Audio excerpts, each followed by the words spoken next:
Hello বন্ধুরা, আজকে আবার চলে আসলাম হেলদি পাস্তা নিয়ে। আমি বাড়িতে বানিয়েছি এই পাস্তাটা। বাইরের থেকে তো বহুত খায় পাস্তা, একবার বাড়িতেও ট্রাই করলাম, খেয়ে খুব টেস্টি লেগেছে আর বানিয়ে খুব ভালো লেগেছে, বাচ্চারা খেয়েছে, তার জন্য তোমাদের সাথে শেয়ার করলাম। পাস্তাটা বানাবার জন্য আমি কি নিয়েছি দেখে নাও। পালং শাক নিয়েছি, বিট নিয়েছি, গাজর নিয়েছি, গেহুর আটা দিয়ে বানিয়েছি, তার জন্য সবগুলি পেস্ট করে নিলাম।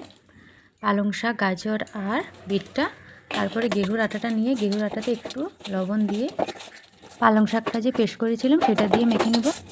মাখা হয়ে গেল, তারপরে আবার আটা নিয়ে নিব।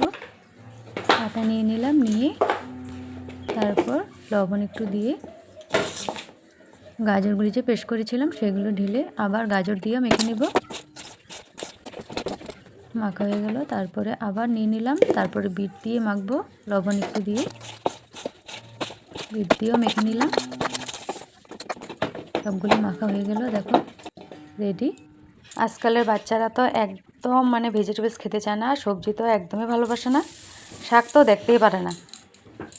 আমার ছেলেরা তো ভালোবাসে না শাক, বিটও ভালোবাসে না, গাজরও ভালোবাসে না। তার জন্য আমি কি করব বুঝে পাই না যে ওদেরকে এই সবজি শাকগুলো খাওয়াতে পারবো।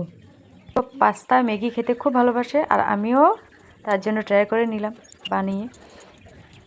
তো বাড়িতে রেডি করলাম এই পাস্তাটা। বানাতে খুব কষ্ট হয়েছে, কিন্তু যে খেয়ে ওরা খুশি হলো, তার জন্য আমারও খুব ভালো লেগেছে আর তোমাদের সাথে শেয়ার করলাম। এই যে দেখেছো সবগুলি বেলে নিলাম, বেলে একটা ঢাকনার সাহায্যে একটু শেপ দিয়ে দিলাম, রেডি হয়ে গেল। বিটটাও বেলে নিলাম, বিট দিয়ে যে মেখেছিলাম সেটাও এই ঢাকনার সাহায্যে একে ডিজাইনে দিয়ে দিলাম, দিয়ে রেডি হয়ে গেল সব পাস্তাগুলো। তারপর আমি একদিন রোদ্রতে রাখবো, রোদ্রতে রেখে সব পাস্তাগুলো শুকিয়ে নিব। যে শুকিয়ে গেল, এগুলো বহুত দিন রেখেও খাওয়া যাবে। তারপরে এই যে জল বসিয়ে দিলাম আমি, জলটা গরম হয়ে যাওয়ার পর সব পাস্তাগুলি ঢেলে দিব, ঢেলে 10 মিনিটের জন্য একটু ফুটিয়ে নিব, ফুটিয়ে ঢেলে রাখলাম। ঢেলে তারপরে সাদা তেল দিয়ে পেঁয়াজ আর রসুন কুচি করে রেখেছিলাম সেগুলো, ক্যাপসিকামও কেটে রেখেছিলাম কুচি করে, সেগুলো দিয়ে আর একটু লবণ দিয়ে 10 মিনিটের জন্য ভেজে নিব। ভেজে তারপরে যে পাস্তাগুলো সিদ্ধ করেছিলাম সেগুলো ঢেলে আবার 5 মিনিটের জন্য একটু ভেজে নেব, ভেজে তারপরে নামিয়ে নেব। হয়ে গেল ভাজা। কড়াইতে বাটার দিয়ে দিলাম, বাটার দিয়ে তারপরে এখানে 1 চামচ গেহুর আটা দিয়ে দিলাম। গেহুর আটাটা একটু ভেজে বাটারের সাথে, পাস্তার জন্য হোয়াইট সস বানাচ্ছি তার জন্য দুধ ঢেলে দিলাম আন্দাজ মতো।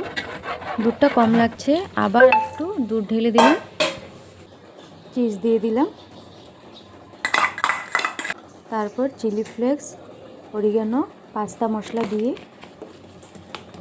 নাড়াচাড়া করে লবণ ঢেলে দিলাম স্বাদ মতো, ঢেলে তারপরে পাস্তাগুলি ঢেলে দেব, যে ভাজি করে রেখেছিলাম সেগুলো ঢেলে 10 মিনিটের জন্য ফুটিয়ে নেব।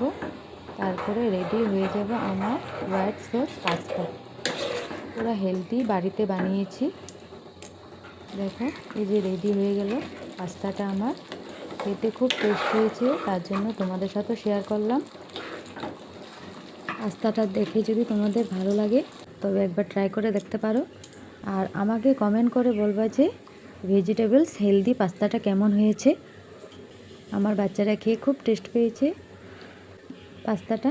একবার বাড়িতেও তোমরা ট্রাই করবা বাচ্চাদের জন্য, ওরা তো ম্যাগি পাস্তা খেতে খুব ভালোবাসে। এমন করে পাস্তা বানালে ওরা খেতে খুব ভালোবাসবে আর ওদের শরীরের জন্য ভালো হবে। যদি ভালো লাগে তবে আমার একবার কমেন্ট করে বলবা পাস্তাটা কেমন হলো।